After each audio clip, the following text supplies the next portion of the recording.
가상화폐 거래 실명제가 오는 30일부터 시행됩니다.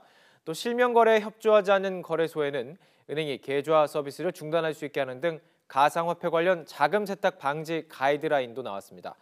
취재 기자 연결해서 자세한 소식 짚어보도록 하겠습니다. 박영진 기자. 네, 경제부입니다. 이제 다음 주입니다. 거래 실명제가 시행이 되는군요.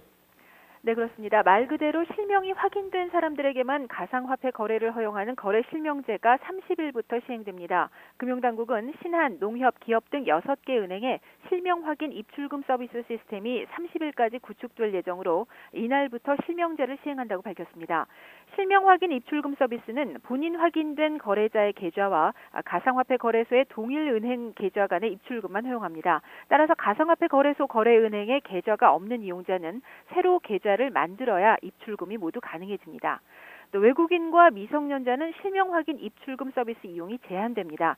실명 확인 서비스가 시행되면 기존 거래에 활용되던 가상 계좌는 사용이 중지됩니다. 실명제 시행과 함께 신규 투자도 가능해집니다. 금융당국은 신규 계좌는 은행이 자율적으로 판단할 문제라며 엄격한 실명 확인을 거치면 가상화폐 신규 거래도 가능하다고 밝혔습니다. 다만 신규 계좌에 대해서는 추후 당국의 집중 점검 대상이 될 것이라고 덧붙였습니다. 정부가 이처럼 가상화폐 거래를 사실상 투기로 인식하는 만큼 은행들이 가상계좌 신규 발급에 좀 더 까다로운 기준을 제시할 가능성이 커 보입니다. 이 가상화폐 관련해서 또 문제됐던 게 자금 세탁을 하는 게 아니냐 이런 문제가 있었는데요. 이 자금 세탁 방지 가이드라인도 발표가 됐죠. 네, 금융당국은 앞서 지난 8일부터 16일까지 가상화폐 거래와 관련해 6개 시중은행에 대한 현장 점검을 실시했습니다. 점검 결과 가상화폐 거래가 자금 세탁의 통로로 악용될 소지가 큰 것으로 나타났습니다. 이에 따라 오는 30일부터 가상화폐 자금 세탁 방지 가이드라인을 시행한다고 밝혔습니다. 은행들은 앞으로 가상화폐 거래소가 거래 자금을 안전하게 관리하는지 또 가상화폐 거래를 통해 자금 세탁을 하는 것은 아닌지 등을 보다 철저히 감시해야 합니다.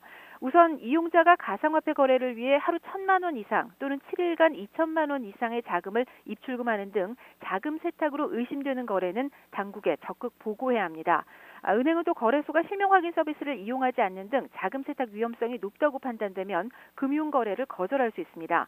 이렇게 되면 자금 세탁에 악용될 위험이 큰 가상화폐 거래소는 사실상 퇴출되는 셈입니다.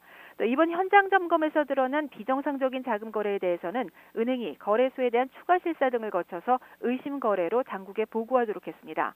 금융당국은 이 같은 가이드라인 이행 상황을 적극 점검하고 위반 상황에 대해서는 엄중 조치하겠다고 밝혔습니다. 지금까지 경제부에서 전해드렸습니다.